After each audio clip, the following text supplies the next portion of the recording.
Ndikulandileni abale okondedwa kulingaliro la mawa wa lero, mawa pa 6 June 2025. Okondedwa, mawa wa lero tipitirizabe kuphunzira mawu a Mulungu pamutu omwe ujonena kuti kupepuka kwa moyo wa munthu. Okondedwa, mawa wa lero ndi phunziro namba 3 limene likuchokera pa Machitidwe 12 ndime yake ya 21 kulekeza ndime ya 23. Mawu a Mulungu mchero cha lero akuti pa tsiku limene anasankha Herode atavala zovala zake za ufumu, anakhala pa mpando wake ndipo anayankhula kwa anthuwo.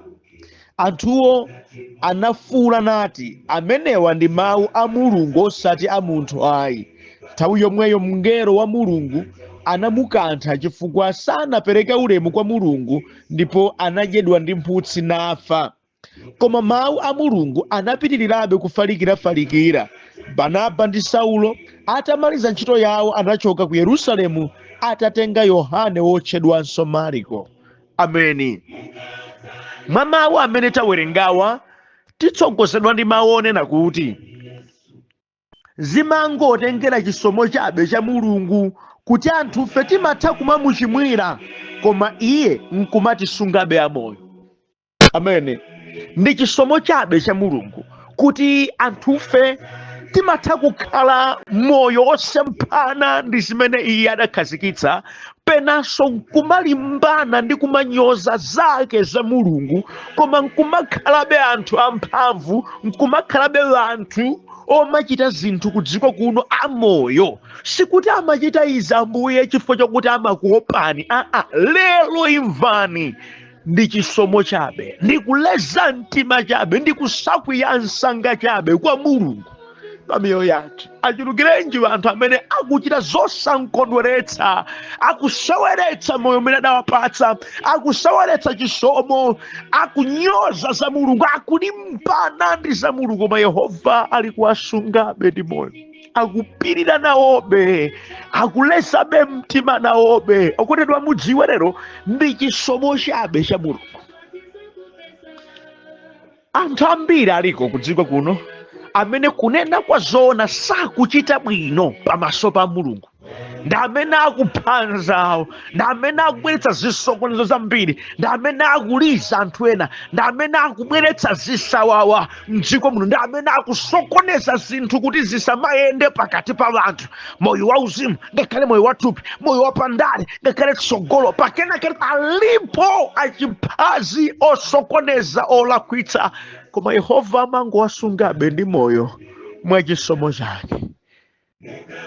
Ndikudziwa ndikuyankhula ndi anthu amene mukadzifufuza ndi kudziyang'ana magawonso ambiri simukuchita bwino. Adakakhala kuti Mulungu anali munthu, ndithu akadakumangani, ndithu akadakulangani, ndithu akadakuphani, koma Mulungu ndi oleza mtima, akungokusungani mwakuleza mtima chabe basi.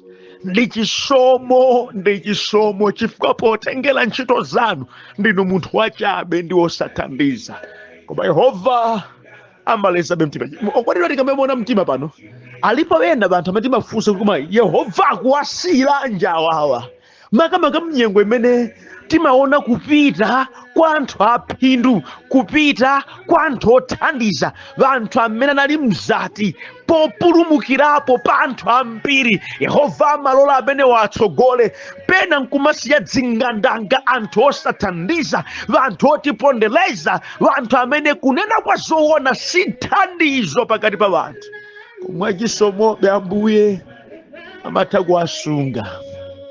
Palibe chabwino chimene ali kuchita ayi, chisomo kuti kapena mwina atalapa mtima akhoza kubweranso m'manja mwa Mulungu. Chisomo chabe basi. Abale okondedwa, chodziwika nchakuti Mulungu ndi wamphamvu zonse. Iye atafuna nthawi iliyonse, pena paliponse, akhoza kuwuchotsa moyo wake umene anatipatsa. Izi zidziwika kuti Mulungu ndi wamphamvu zonse, ndiye mwini moyo wanu. Ichi chivomereni.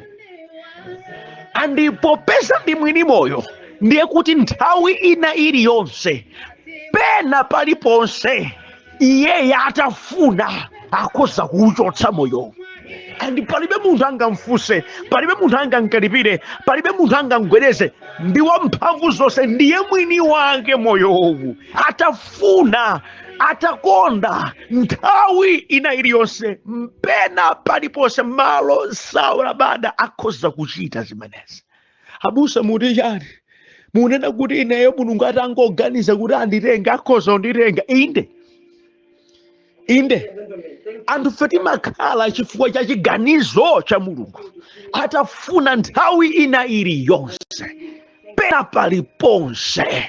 Inu simudaone mmene anthu amachokera, ali pa msewu adapita, ali mofesa adapita, ali mnyumba adapita, ali pena paliponse nthawi ina iliyonse akafuna iye kuti ndikutenga awa, palibe angatenge injunction, sizingatenge.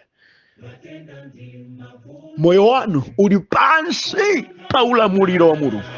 Moyo wa munthu wina aliyense, nonse mukundiva pano pano, moyo wanu uli pansi pa ulamuliro wa Mulungu. Ndipo Mulungu ndi wamphamvu zonse, nthawi iliyonse pena paliponse atafuna akhoza kutenga moyo. Kaya ndi pagulu akhoza ali, ndipo alibe discipline kuti kapena kuti ayi atisungire kwa ulemu chabe. Ayi, nthawi ina iliyonse pena paliponse akhoza kuchotsa moyo wanu, akhoza kutenga moyo wanu. Ichi muzidziwa kondedwa. Nawo ndikupangireni kuti muzindikira abale kuti kuchoka kwa moyo wa munthu ndikwa pafupi kwambiri zedi, ndikophweka zedi, sinkhani yapatali. Moyo wa munthu ndiwopepuka kwambiri zedi. Abale, kwa Mulungu moyo wa munthu ndiwopepuka kwambiri.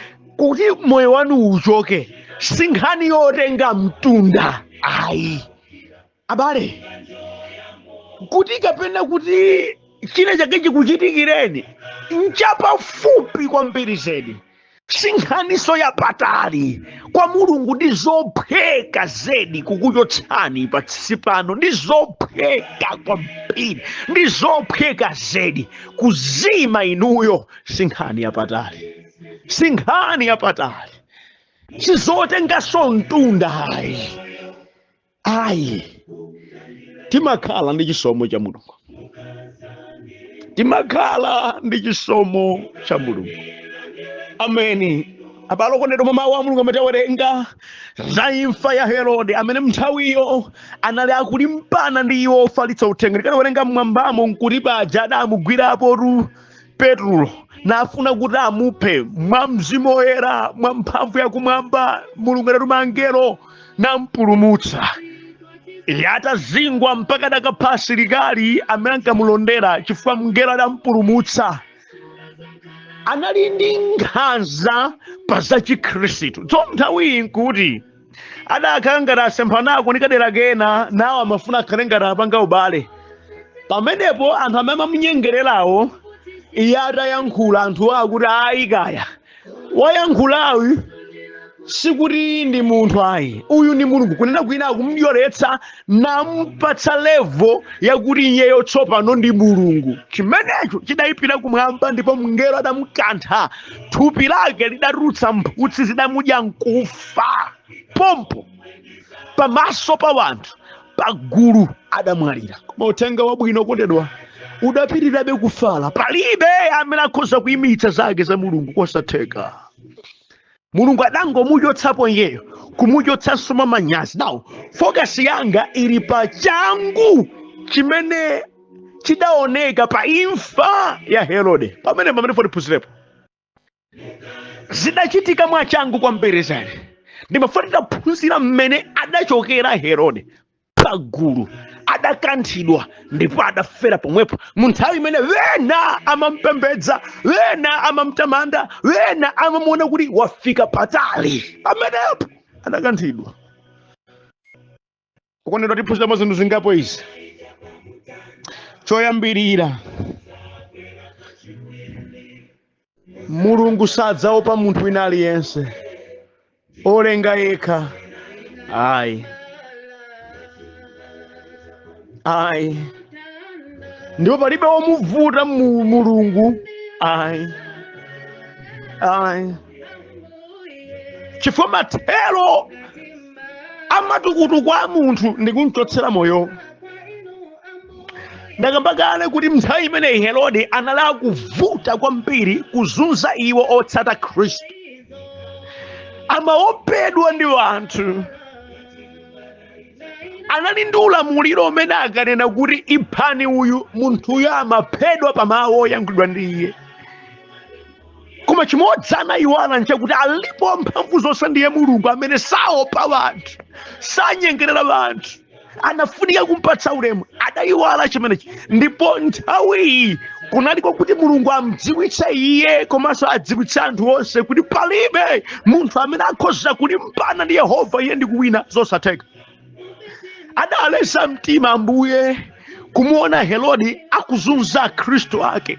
Adaleza mtima Ambuye kuona Herode akumanga atumwi ake. Adaleza mtima Ambuye kuona za chipongwe zambiri zimene Herode amachita. Koma tsopano akuti iwe ndikudziwitse komanso anthu adziwe kunena kuti ine sindimaopa munthu, ine sindimapembedza munthu, ine sindimadyoretsa munthu. Moyo umene ndidakupatsawu ndikuutenga pagulu pano lero. Abale, zina zikamachitika zimakhala zodabwitsa.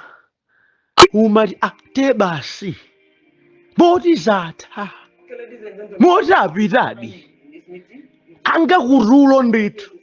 Ndikudziwa inunso mwadutsapo mnyengo imeneyo imene munali nawo okondedwa wanu, munali nawo owadziwa amene ndithu adapita ngati bodza.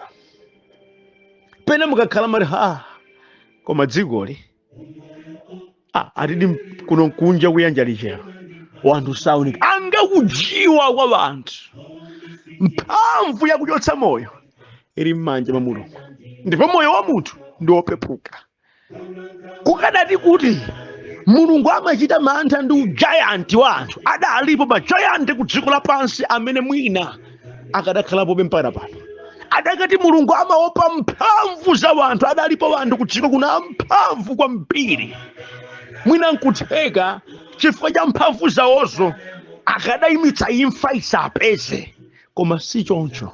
Wina aliyense otchedwa munthu ali pansi pa ulamuliro wa Mulungu, ndipo Mulungu samaopa wina aliyense. Mukundimvana abale okondedwa, mwina nkutheka amakupopani wanthu, mwina nkutheka amakupembedzani kwanu chifukwa ndinu a breadwinner kwanu, mwina nkutheka anthu amafika mpaka pokanika kukulangizani chifukwa chakuti ndinu munthu wamphamvu kwambiri zedi pa zimene muli nazo. Lero ndi uthenga kwa inu kuti chauta asamakuopani, ndipo nthawi ina iliyonse pena paliponse moyo muli nawowo akhoza kuchotsa. Samakuopani, amangoleza mtima. Chofunika mukhale munthu wodzichepetsa. Abusa muti chani? Mutaopedwa ku dziko lapansi kuno, alipo wina osakuopani, ndiye Mulungu. Mutapembedzedwa ku dziko lapansi, alipo wina amene adzatena mawu ndiwe kape munthu wachabechabe, ulemu wanga uli kuti sukundipatsa. Ameneyi ndiye Mulungu wa moyo, ndi wamphamvu, ndiye mwini wake inuyo. Kaya mmapemphera kaya simupemphera, ndiye mwini wake wa inuyo. Ichi mudziwe ndi kuchivomereza. Ameni. Chachiwiri ndi chabale okondedwa, moyo wa munthu zedi ndi wopepuka kwambiri. Abale, kuchoka kwa moyo wa munthu mwa munthu chinthu chophweka kwambiri zedi. Chochitika mkamphindi zimachitika mwachangu, ndi zosavuta kuti zichitika. Herode ali ku VVIP pagulu, adakanthidwa nafera pomwepo. Tiphunzirepo kunena kuti kuchoka kwa moyo wanu ndi kwa pafupi kwambiri. Mukhozokhala nawo mapulani a zinthu zina, mukhoza kukhazikitsa zina zidzachitike m'moyo mwanu, koma dziwani kuthothoka kwa moyo wanu ndikosavuta. That's why ndikunena kuti moyo wa munthu ndi wopepuka kwambiri zedi. Sizimachitanso kulira maprocess ambirimbiri amene timachita ku dziko kuno ayi. Mwachitsanzo kwathu ku Malawi kuti china chake chichitike paperwork imatenga mtunda wautali, upite ofesiyo upange izo apo upange apa akubwezekonso uku apo ukatere kena kumpapene zimadzachitika.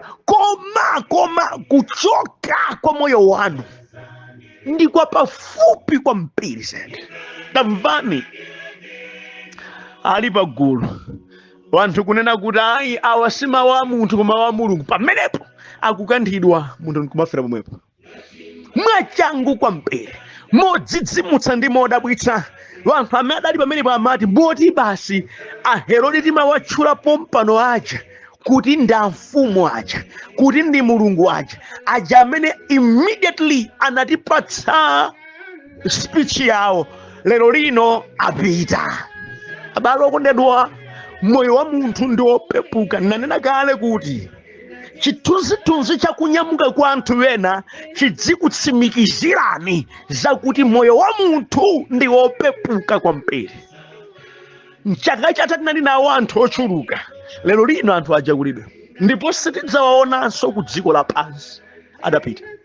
Andi mapitidwe awo koma tiwodabwitsa kwambiri, omanena kuti moti zoona. Pena ukamamva za chimenechi anga kuti mwina akungonama ndipo mwina zitembenukanso, mwina anena kuti ndizani zabodza, I was just joking, sizili choncho. Koma ayi ndithu zachitika ndi mmene zilili ndipo sizisintha. Kuchoka kwa moyo wa munthu nkwa pafupi kwambiri. Sidzulo kodi anga masewera munthu kulemba pa Facebook kuti ayi mwatsoka taluza president wakale wa dziko la Zambia Lungu. Anthu ayi zabodza alipo ali bwino ayi zatere. Nkhani nkumapitirira panopa it's very official kuti ayi dziko la Zambia lataya president wakale. Tamvani ngati bodza, ngati kuti zisintha, ngati kuti mwina sizidachitika, kulakalaka kuti ukaletse kuti zisatero, koma mphamvu imeneyi kulibenso. Kuchoka kwa moyo wa munthu ndikopepuka kwambiri zedi. Pagulu okondedwa Herode adapita. That's why imfa imasiya wanthu in a shock. Imfa imang'amba mtima chifukwa mmene sitifunira, mmene sitiyembekezerera ndi mmene zimachitikira, ndipo zimachitika mwachangu. Palibenso mpata wakuti munthu akhoza kulapanga negotiate, ndiponso palibenso wina amene akhoza kulanditsa chimenechi. Tamvani anthu awa amamutchula Herode kuti mulungu. Adakati awafunse mwina nkutheka akadakaniza akadayima jeke, koma mulungu samatero. Moyo wa munthu ndi wopepuka kwambiri. Kalikonse mkati mwanu kakhoza kukana zisachitike choncho, sindikufuna zitero, koma imfa simapereka ulemu pa zimenezo, imatengabe moyo wa munthu. Abusa muti chiyani kodi point yanu? Kuchoka kwa moyo wanu ndi kuopepuka zedi, ndipo kuli pa mbalanganda palibe amene akhoza kukutchinjirizani, palibe amene akhoza kuletsa. Okukondani sangaletse, opemphera nawo sangaletse, abusa wanu sangaletse. Palibe amene angatchingire mulungu kusatenga moyo wanu, sizingatheke. Muli poyera, sindinovuta, timakhala chifukwa cha chisomo, koma kuchoka kwanu kwa ku dziko lapansi ndi kwa chidule kwambiri, ndi kwa chidule kwambiri zedi. Ndikuyankhula ndiwena pano akadakhalabe mu denial, amakanabe ngati sisidachitike, zakuti iwo amene amawakonda, iwo amene amakhala nawo, iwo amene adakula nawo limodzi adafika ponyamuka. Okondedwa, imfa imatenga wina aliyense mu nthawi ina iliyonse. Palibe amene akhoza kuletsa, palibe. Ameni, palibe wina aliyense amene akhoza kukutchinjirizani. Moyo wanu ndi moyo wopepuka kwambiri. Ndikufuna ndikuonetseni kunena kuti timakhala ndi chisomo koma nthawi ina iliyonse pena paliponse atafuna Yehova zikhoza kuchitika. Ameni. Ndipo chomaliza ndichonena kuti matupi athuwa amakhala ndi ulemu pamene ife tili ndi moyo. Moyo ukachokamo thupili limakhala useless. Ni chifukwa chake timaliyika m'manda. Tamvani, afumu olemekezeka, afumu opatsidwa ulemu, moyo utachoka, mphutsi zidayamba kuwadya pompo. Thupi la ulemu limene amalipatsa masaluti anthu amadya zoyesa. Poti akhale pakhala palipokonzedwa samapita malo avwakalala ayi, koma thupi lawo lidasanduka chopanda pake mpaka na kumaola chifukwa moyo wachokamo. Okondedwa, ndinu wa ulemu poti muli ndi moyo, koma thupi lanu lidzakhala useless nthawi imene moyo udzachoka. Ndimadziwa mmatangwanika nalo thupili, ndipo lakuzunzani kwambiri thupili, lakubweretseranso ni mavuto ambiri thupili, lakuonongerani malingaliro, laononga chuma chanu, laononga mabizinesi anu, laononga tsogolo lanu, laononga zambiri za moyo wanu chifukwa mudayikirako nzeru kwambiri kuza thupi lanu. Koma I tell you, thupi limakhala ndi ulemu munthu ali ndi moyo. Moyo ukachoka thupi limakhala opanda pake. Afumu adaola pagulu, moyo utachokapo. Sadalikondenso. Simudamve kuti anthuwa ataona Herode wayamba kuola adamba kunena kuti hayi ndinu mulungube. Hayi, adasintha language chifukwa chakuti chimene chimapangitsa kuti Herode adzilandira ulemu chachoka. Palibe munthu adza kutchuleni wokongola muli malemu, sizingatheke.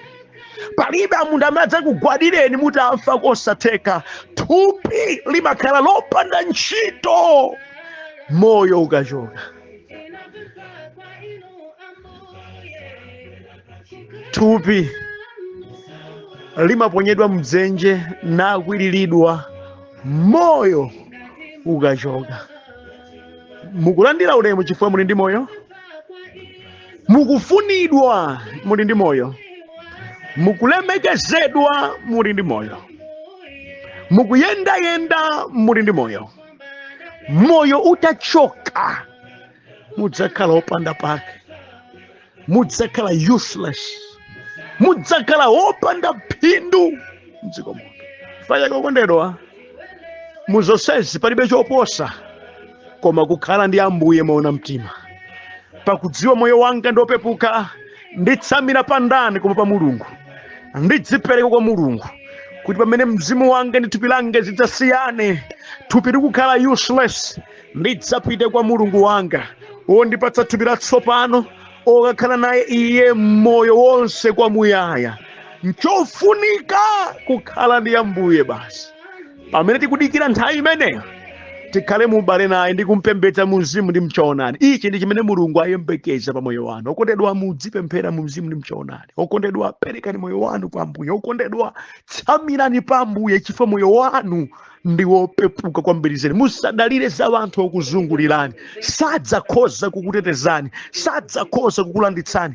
Pamene mkwiyo wa Mulungu udzakuyakireni, mudzakhala nokha. Mwayipewani mkwiyo wa Yehova pakulandira Yesu Khristu Ambuye ndi mpulumutsi wa moyo wanu, pakulapa machimo, pakuyamba kupembedza moona mtima, pakusiya zonse za dziko ndi kuyenda ndi Ambuye moona mtima. Ichi ndiye phindu la moyo, kuti moyo ukamatsati ukuchoka udzachokezwa ndi ulemu nakhala ndi Ambuye kwa nthawi zonse.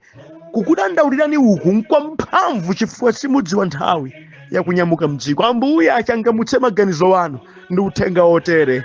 Amen.